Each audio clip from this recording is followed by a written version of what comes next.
इतिहास में जो सबसे बड़े युद्ध हुए वो सिर्फ इसलिए नहीं हुए क्योंकि कुछ लोग गलत थे, वो इसलिए हुए क्योंकि बहुत से सही लोग चुप थे। आज अगर हम महाभारत को देखें तो सवाल उठता है, क्या ये युद्ध सिर्फ सत्यवती और शांतनु के प्रेम का नतीजा था, या द्रौपदी के कहे गए अहंकार का, या फिर ये चुप्पी एक लंबी कहानी थी। हम इतिहास को हमेशा आसान बना देते हैं। हम कहते हैं अगर सत्यवती जिद न करती, अगर शांतनु इतने भावुक न होते, अगर द्रौपदी सभा में कुछ न कहती, और फिर हम चैन से कह देते हैं बस यही वजह थी महाभारत की। लेकिन क्या सच इतना सरल होता है? सत्यवती और शांतनु का प्रेम सच था, लेकिन प्रेम का परिणाम तब विनाश बनता है जब उसके आगे कोई सवाल नहीं खड़ा हो। भीष्म ने देखा, समझा, सब जानते हुए भी सब स्वीकार कर लिया। उन्होंने प्रण लिया, लेकिन क्या कभी पूछा इसका परिणाम क्या होगा? नहीं।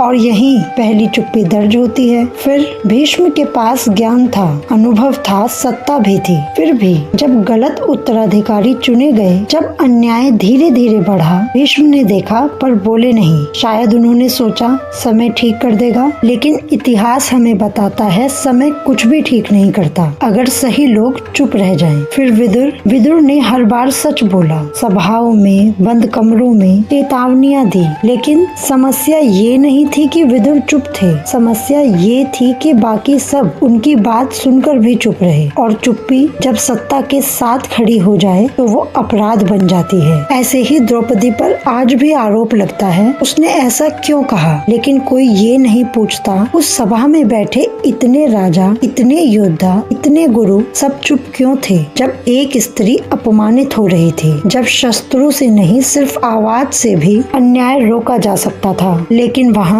सिर्फ चुप्पी थी। महाभारत युद्ध से शुरू नहीं हुआ, वो पैदा हुआ हर उस पल में जब किसी ने सोचा अब बोलना ठीक नहीं, अभी समय सही नहीं, देखते हैं आगे क्या होता है। और फिर आगे युद्ध हुआ। इसलिए याद रखिए, इतिहास चुप्पी की कीमत है। अगर ये बात सोचने पर मजबूर करती है तो इस चैनल को सब्सक्राइब करें, क्योंकि कुछ सच बार बार कहे जाने जरूरी हैं।